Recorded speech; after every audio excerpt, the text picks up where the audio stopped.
आप सभी को प्रभु यीशु मसीह के नाम में जय मसीह की।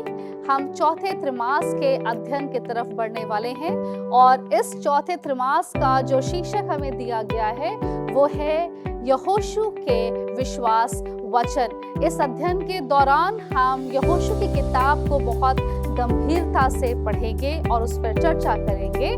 आपसे अनुरोध है कि आप इस अध्ययन श्रृंखला में हमारे साथ जुड़े रहिए और यकीनन हम बहुत सारी आशीष के हकदार होंगे। धन्यवाद।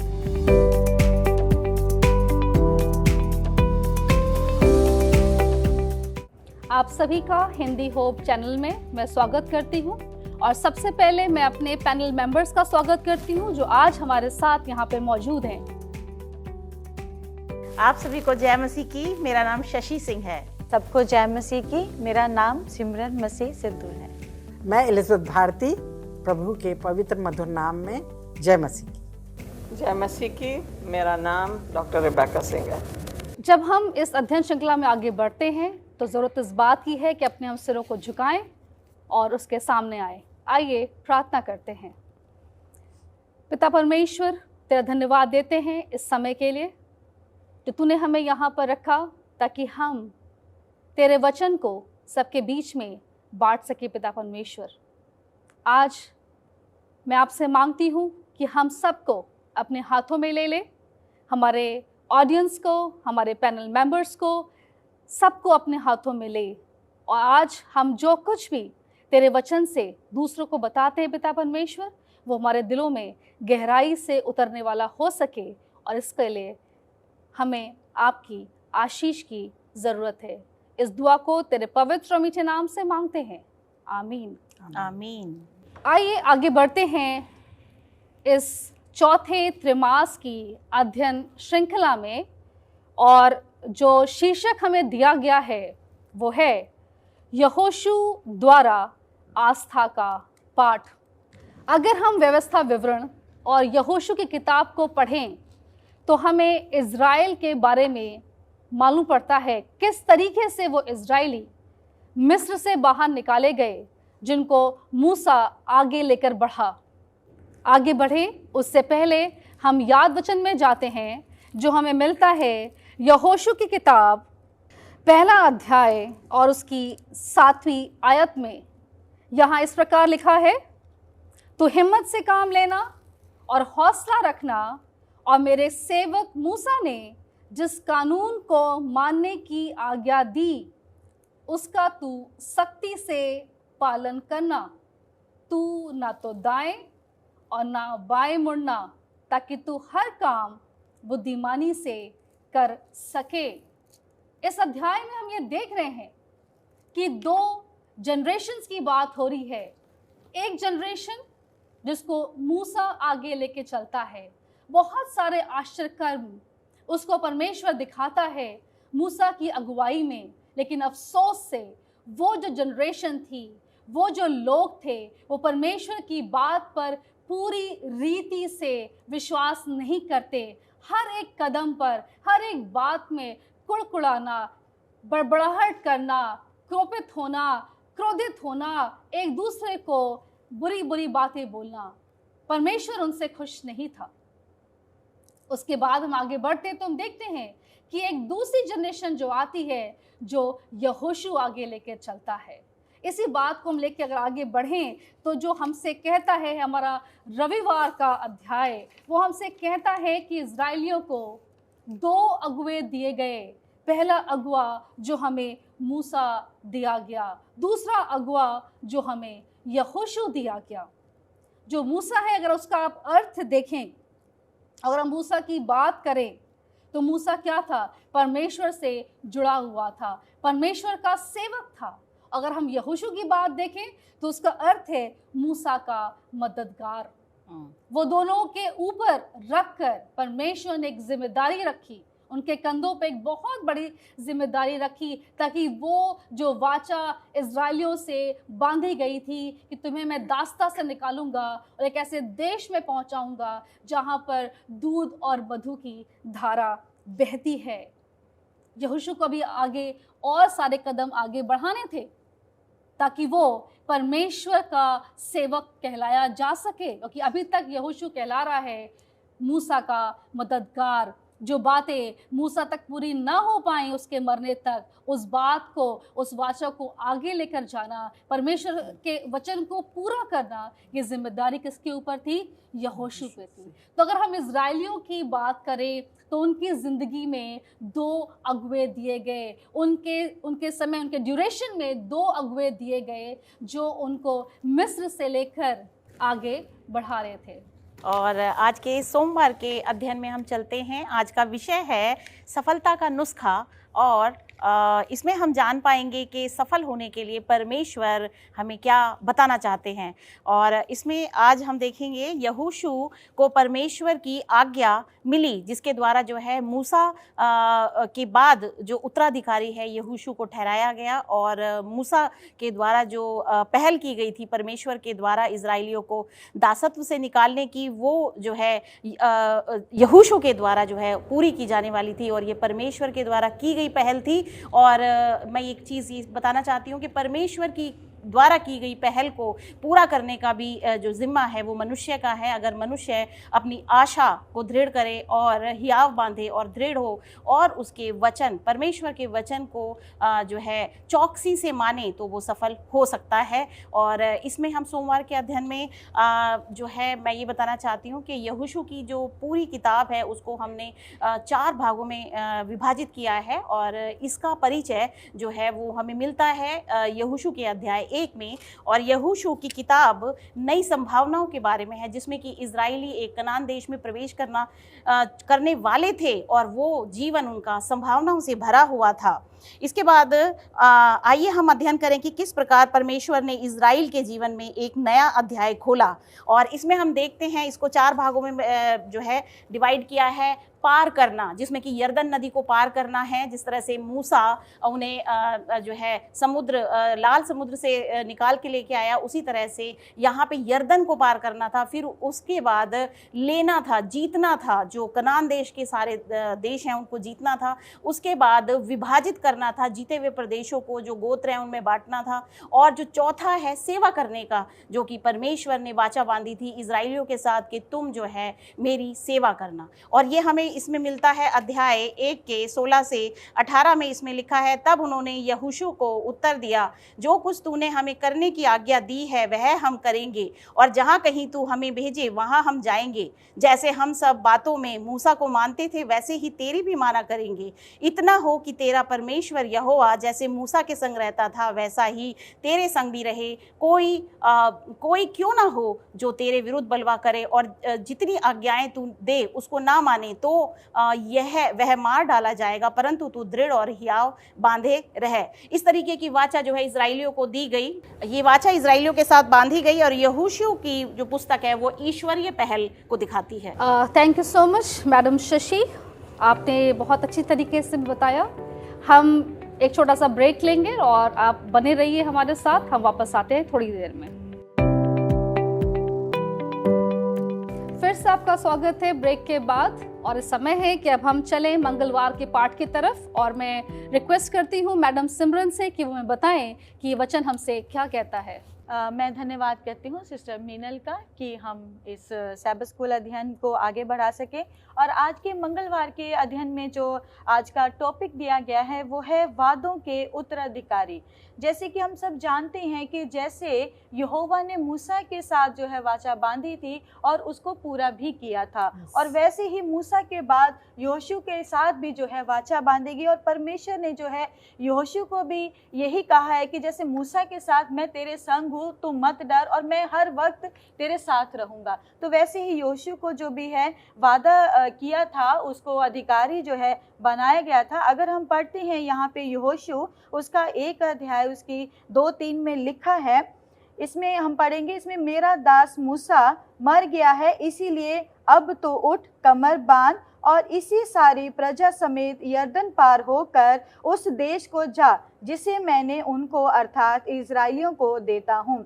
यहाँ पे कितनी अच्छी बात लिखी है कि मूसा के बाद यहोवा ने यहोशू को कहा है कि तू उठ, कमर बांध Yes, उसे बिल्कुल। तैयार किया गया और उन लोगों के लिए उस जो परमेश्वर के साथ यहोशू के साथ जो वाचा थी बांधी गई उनको पूरा करने के लिए जो है उसको यहोशू को तैयार किया गया। जैसे मूसा को कहा था कि उठ कमर बांध, उसके साथ हमेशा रहते थे, वैसे ही यहोशू के साथ परमेश्वर थे। और उसमें लिखा है उस वचन के अनुसार जो मैंने मूसा से कहा, अर्थात जिस जिस स्थान पर तुम पाँव धरोगे वह सब मैं तुम्हें दे दूंगा। यहाँ पे कहा है कि जिस जिस स्थान पे तुम पाँव रखोगे, जो भूमि जो इजराइलियों को जो है उसमें दी गई है, और ट्रांसजॉर्डन क्षेत्रों पर इजराइलियों को भूमि दी गई थी, लेकिन जो भूमि दी गई है वो एक उपहार के तौर पे जो है वो दी गई थी। और उस उपहार के तौर पे जो ज़मीन दी गई थी वो वास्तविक में एक स्वामी था। यहोशू जो है वो एक क्रिया देने के अलग अलग रूपों को जो है वो उपयोग करता है, और जो भूमि के उत्तराधिकारी के दो महत्वपूर्ण पहलुओं को दर्शाता है। पहला रूप भूमि देने की प्रक्रिया को व्यक्त करता है। जो भूमि उसको दी गई है, जो लोगों को जहाँ पे बचाना है, जो लोगों को उस देश से बाहर निकालना है, उस भूमि उस जो है वाचा जो है वो बांधी गई थी। वहाँ पे वादा किया गया था कि इस देश का अधिकांश हिस्सा अभी भी लिया जाना बाकी है। तो यहाँ पे जो है तीसरे पद में जो है सर्वनाम तुम्हारा और तुम्हारा एक बहुवचन जो है हमें बताता है। और तुम्हारा ये नहीं है कि सिर्फ यहोशू के साथ था, वो ये है कि इजराइली जितने भी लोग थे उनके साथ भी ये वाचा थी कि ये जो है यहोशू इन इजराइली लोगों को, जो जैसे मूसा ने उन इजराइली लोगों को बचाया था जो कि परमेश्वर का भय मानते थे, परमेश्वर के नाम को जानते थे और परमेश्वर की नज़दीकी में आए थे, तो वैसे ही यहोशू जो है और उन लोगों को, इजराइलियों को भी ये जो दिया गया है पूरा करने के लिए मूसा को दिए गए वादों का सर्वभव परमेश्वर के कारण निरंतर से दर्शाता है। जैसे मूसा दर्शाता था वैसे ही यहोवा को जो है यहोशू देता है वादा पूरा करने के लिए। परमेश्वर के वादों में कोई जादू नहीं है और उनमें खुद को पूरा करने की शक्ति नहीं, ये गारंटी के सच होंगे परमेश्वर की उपस्थिति में निहित है, जो कहता है मैं तुम्हारे साथ रहूंगा। बहुत बड़ी बात है हमारे बीच में कि यहोवा ने यहोशू से कहा था कि मैं तुम्हारे साथ रहूंगा। अगर हम मत्ती उसका 28 और 20 में देखेंगे और उसमें लिखा है, ये लिखा है कि और उन्हें सब बातें जो मैंने तुम्हें आज्ञा दी हैं मानना सिखाओ। जो वहाँ के लोग थे, इजरायली लोग थे, उनको ये बातें तुम मानना सिखाओगे कि तुम जो है परमेश्वर की नज़दीकी में आओ, परमेश्वर के वचन को जानो और उसकी जो है महिमा के लिए तैयार किए जा सके। आपने बहुत अच्छे से समझाया कि मंगलवार का वचन हमसे क्या कहता है। अब हम बढ़ते हैं मैडम भारती की तरफ। मैम, आप बताइए कि बुधवार का वचन हमसे क्या कहता है। जी, धन्यवाद देती हूँ मिनल कि आपने हमें ये मौका दिया है। हम परमेश्वर का भी धन्यवाद देते हैं कि इस अच्छे सुंदर अवसर के लिए कि हम उसके पाठ को पढ़ सकते हैं। जैसा कि इन्होंने बताया कि परमेश्वर ने अब जोशुआ को, यहोशू को चुना है इस कार्य करने के लिए, क्योंकि उसको एक बहुत बड़ी जिम्मेदारी दी गई है। इसको काम को आगे बढ़ाना है, इजरायलियों को लेकर उस कनान देश में जाना है। परंतु परमेश्वर उनको क्यों, यहाँ एक प्रश्न आता है कि क्यों कह रहा है कि दृढ़ हो, हियाव बांध और हिम्मत कर। क्यों उसको परमेश्वर 2 बारी 7 वर्ष में और 9 वर्ष में कहता है। और ये भी कहता है कि तुझे जो मैंने तुझे व्यवस्था दी है, जो नियम दिए हैं, उससे तुम्हें ना दाएं मुड़ना है ना बाएं मुड़ना है। अजीज़ों, परमेश्वर हमारे दिलों को जानता है और वो ये भी जानता है कि जो है यहोशू थोड़ा अंदर से कमज़ोर हो रहा होगा। क्यों? क्योंकि वो देख कर आया था। गिनती 13 में देखें अगर हम, तो वहाँ बताया गया है कि वो जा चुका था और देख कर आए थे कैसा मुल्क वो है। बड़े बड़े लोग हैं, उनके बॉडी बहुत, मतलब शरीर से बड़े हैं और उनके पर बहुत अच्छे सैनिक हैं, औजार है लड़ाई, हथियार है लड़ने के। तो वो ये सोच रहा था कि कैसे करेंगे हम लोग तो एक साधारण लोग हैं जो एक खाना बदोशों की ज़िंदगी जंगल से घूम कर हम आ रहे हैं। तो वो ये सोचता है कि कैसे करेंगे। तो परमेश्वर जो है उसको हियाव बांध रहा है, उनको जो है ये हिम्मत दे रहा है खुदा कि तुम्हें जो है डरना नहीं है। चाहे तुम्हारे पास ये सब चीज़ें ना हो, तुम लोग हथियार नहीं हो, तुम एक रास्ते को साधारण व्यक्ति हो, परंतु मैं तुम्हारे साथ हूँ। और दूसरी बात एक हम ये भी देखते हैं अजीज़ों कि हमारे लिए भी इसमें बहुत शिक्षा है, बहुत बड़ी शिक्षा है। हम लोगों को क्या करना है, जब हम इस दुनिया में रहते हैं तो हम इस दुनिया में जो है वो हमारा जो युद्ध जो है किसी शैतान की जो बड़ी बड़ी अस्त्र है, शैतान की जो बुरी बुरी बातें हैं, उनसे हमें, हमारा कोई शारीरिक मल युद्ध नहीं है, हमारा जो युद्ध जो है दुनिया में बुराइयों से है और हमें उनको फेस करना है। हमें उसको, परमेश्वर का जो वायदा है वो हमारे जीवन में है, हमें याद रखना है कि परमेश्वर हमारे साथ है। हमें अपना आप नहीं कुछ अपनी ताकत इसमें लगानी, बल्कि परमेश्वर की जो मौजूदगी, परमेश्वर की जो उपस्थिति हमारे साथ है, उसको अपने जीवन में रखते हुए आगे बढ़ना है और हमें परमेश्वर पर भरोसा रखना है। कई बार हम अपने बारे में सोचने लग जाते हैं कि हम कैसे करेंगे, इसको काम को आगे कैसे बढ़ाएंगे, परंतु हमें ये ध्यान रखना है, परमेश्वर कहता है कि मैं तुम्हारे साथ हूँ। तो ये जो वचन जो है ये हम लोगों को बहुत उत्साहित करता है और हम देखते हैं कि हमें जो है इस बात में रहना है, डरना नहीं है और परमेश्वर पर भरोसा रखना है, उस पर विश्वास रखना है। वो कहते हैं कि तुम्हें ना दाएं होना ना बाएं मुड़ना है, तुम्हें परमेश्वर की जो व्यवस्था है। इसलिए अजीज़ों, हमें ये ज़रूरत है कि जो हम दुनिया में रहते हैं तो हम जो है, जो परमेश्वर ने हमें वायदे दिए हैं और जो परमेश्वर ने हमें नियम दिए हैं, जो आज्ञाएँ दी हैं, उनमें हमें बने रहना है और जो है उस पर भरोसा रखना है। अपनी सामर्थ्य, अपनी ताकत पे भरोसा नहीं रखना, बल्कि जो परमेश्वर की जो सामर्थ्य है उस पर ही हमें भरोसा रखना है। थैंक यू मैम, बहुत अच्छा बताया। सच में उस पर ही हमें भरोसा रखना है पूर्ण रूप से। फिर से समय हो चला है छोटे से ब्रेक का, वापस आते हैं, कहीं जाइएगा मत। आप सभी का स्वागत है दोबारा से हमारे इस अध्ययन श्रृंखला में। अब समय हो चला है कि आगे बढ़े कि शुक्रवार और गुरुवार हमसे क्या कहता है। उसके लिए हम आगे जाते हैं मैडम रिबेका के पास। मैम बताइए कि वचन हमसे क्या बोलता है। थैंक यू मिनिल। आज का जो हमारा थर्सडे का जो पोर्शन है, बृहस्पतिवार, इसका शीर्षक है संपन्न और सफल। यहाँ पे अगर हम देखें कि आदमी संपन्न भी होना मांगता है और सफल भी होना मांगता है। तो जैसे कि आपने पढ़ा था मिनल, यहोशू पहला अध्याय का 7 से 9 तक पढ़ा था कि ना दाहिने मुड़ना है ना बाएं मुड़ना है, परमेश्वर के वचन को हियाव बांध के रखना है। तो यहाँ पे हम देख रहे हैं कि ये जो है उत्पत्ति 24 का 40 में अगर आप देखें तो उसमें लिखा हुआ है कि अब्राहम ने अपने नौकर इलियाजर को अपने बेटे के लिए एक लड़की चुनने के लिए भेजा था। उसने उसको भेजा ताकि उसका परिवार संपन्न रहे, बेटे का परिवार भी संपन्न और सफल रहे। दूसरी चीज़ अगर हम देखें, यशाया उसका 53वां अध्याय और उसकी 10वीं आयत में यहाँ पे लिखा हुआ है, तो अभी यहोवा को यही भाया कि उसे कुचले, उसी ने उसको रोगी कर दिया। जब वह अपना प्राण दोष बलि करे तब वह अपना वंश देखने पाएगा, वह बहुत दिन तक जीवित रहेगा, उसके हाथ से यहोवा की इच्छा पूरी होगी।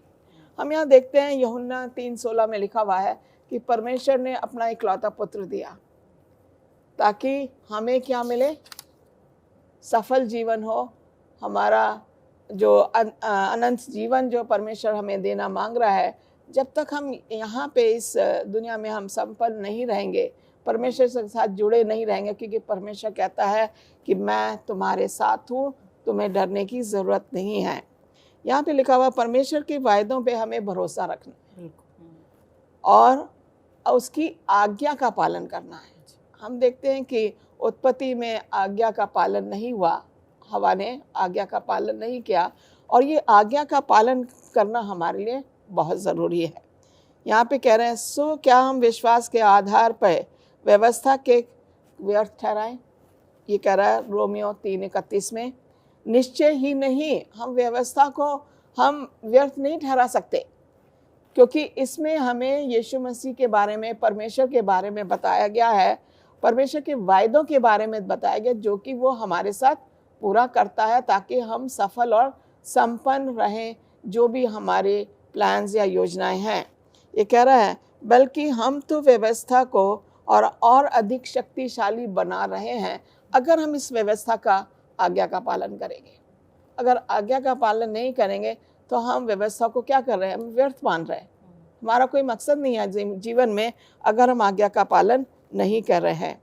ये कह रहे हैं, पुराने नियम के लेखकों से व्यवस्था में एक आनंद का सोर्स माना जाता है। वो लेखक जो थे पुराने नियम में, जो भविष्यवक्ता थे, वो इस व्यवस्था को एक आनंद जान के पढ़ते थे। हम देखते हैं यीशु मसीह जब आराधनालय में गया, उसने वही वचन पढ़ा यशाया की पुस्तक से। इसलिए हम देखते हैं कि पुराना नियम उतना ही आवश्यक है जितना कि नया नियम। तो यहाँ पे हम देखते हैं व्यवस्था की बातों को सदा याद रख। यहोशू की पुस्तक कहती है व्यवस्था की बातों को सदा याद रख, किताब में लिखी हुई बातों का अध्ययन कर, दिन रात उसका पालन कर। ये यहाँ पे बार बार बता रहा यहोशू में हम देख रहे हैं, हम गिनती में देखते हैं, व्यवस्था विवरण में देख रहे हैं, ये चीज़ इजराइलियों के ऊपर थी। लेकिन आज के ज़माने में हम मॉडर्न इजराइलाइट्स हैं और हमें वही आज्ञा दी हुई है व्यवस्था में, उसका हमें पालन करना ज़रूरी है। थैंक यू मैम, आपने बहुत प्यारी तरीके से बताया कि ये वचन हमसे क्या कहता है और हमें बहुत अच्छे से समझ में आया। यकीनन आप सबको भी बहुत अच्छे समझ में आया होगा। जब हम आगे बढ़ रहे थे तो मेरे दिमाग में एक सवाल उठता है और उसके लिए मैं मैडम शशि से रिक्वेस्ट करूंगी कि वो उसका उत्तर दे। जो आज का जो वचन है वो कहता है सफलता की विधि। अगर इस सफलता को हम बाइबल के दृष्टिकोण से देखें तो आप क्या बताती हैं, सफलता क्या है? ओके, इसके बारे में बाइबल बताती है और ये आज्ञा मिली है हमें परमेश्वर से और ये लिखी है अध्याय 1 यहोशू और उसकी 8वीं वर्ष बताती है, व्यवस्था की यह पुस्तक तेरे चित्त से कभी उतरने ना पाए, इसी में दिन रात ध्यान दिए रहना, इसीलिए कि जो कुछ उसमें लिखा है उसके अनुसार करने की तू चौकसी करे, क्योंकि ऐसा ही करने से तेरे सब काम सफल होंगे और तू प्रभावशाली होगा। तो ये परमेश्वर का वचन बताता है एक मनुष्य को सफल बनने के लिए परमेश्वर की आज्ञाओं को मानने की ज़रूरत है, उसको चौकसी करनी है अपनी कि वो कहीं परमेश्वर के वचन से फिर ना जाए। इसीलिए परमेश्वर ने कहा ना तो दाहिनी ओर देखना ना तो बाईं ओर देखना, और संपूर्ण रीति से परमेश्वर की यहोवा की आज्ञाओं पे मन लगाए रखना, और इस तरीके से वो व्यक्ति प्रभावशाली होता है और वो सफल होता है। तो ये आई होप कि आपको इसका उत्तर मिल गया होगा। तो प्रभु की आज्ञाओं को हम माने और उसमें ही जीवन जो है हमें मिलता है, ये बाइबल बताती है। थैंक यू मैम, बहुत अच्छे से समझाया कि सफलता क्या है। न दाएं मुड़ो न बाएं मुड़ो, पूरी रीति से अपने आप को उस पर समर्पित कर दो। अब समय है कि हम आखिरी दुआ में जाएं और दोबारा से मैं जाना चाहूँगी मैडम शशि की तरफ कि हम सबको आखिरी दुआओं में ले चलें। हे महान सामर्थी पिता परमेश्वर, समस्त ब्रह्मांड को बनाने वाले सृष्टिकर्ता प्रभु यीशु मसीह, स्वर्ग में विराजमान प्रभु यीशु मसीह, आप महान हैं, सर्वशक्तिमान परमेश्वर हैं। प्यारे प्रभु, आपकी व्यवस्था जो हमें दी गई है वो इसलिए दी गई कि हम इसे मानें और हम सफल हों। प्यारे प्रभु यीशु मसीह, आप अपने बच्चों से प्यार करते हैं, इसीलिए आपने बड़े प्रेम से उनके लिए जो है ये बातें आज्ञाओं के द्वारा दी कि हम इन्हें मानें तो हम जो हैं सफल हों। प्रभु, हम आपकी आज्ञाकारिता के लिए हम जो है आपसे प्रार्थना करते हैं, हमारे हृदय को प्रभु अपनी आज्ञाओं की तरफ फेर दीजिए, जिससे कि हम जो हैं आपसे जुड़े रहें। प्यारे प्रभु यीशु मसीह, इस टीम को आप आशीष दें और आज के सैबत स्कूल को जो कि पाठ हमने पढ़ा है सफलता का नुस्खा, ये हम अपने हृदय में आत्मसात करें और जो है अपने जीवन में हम सफल और प्रभावशाली हों। प्रभु यीशु मसीह, आपके सामर्थी और पवित्र नाम में मांगते हैं। पिता परमेश्वर, मेरी इस प्रार्थना को आप सुने और कबूल करें। आमीन। यहीं पे इस सप्ताह का अध्ययन खत्म होता है। हम आपसे मिलते हैं अगले हफ्ते। मैं आपका फिर से धन्यवाद देती हूँ, हम सारे पैनल मेंबर्स का धन्यवाद देती हूँ जो हमारे साथ जुड़े रहे, और आप दर्शकों का जो हमारे साथ पूरे अध्ययन श्रृंखला में जुड़े हुए थे। मिलते हैं अगले सप्ताह में। धन्यवाद।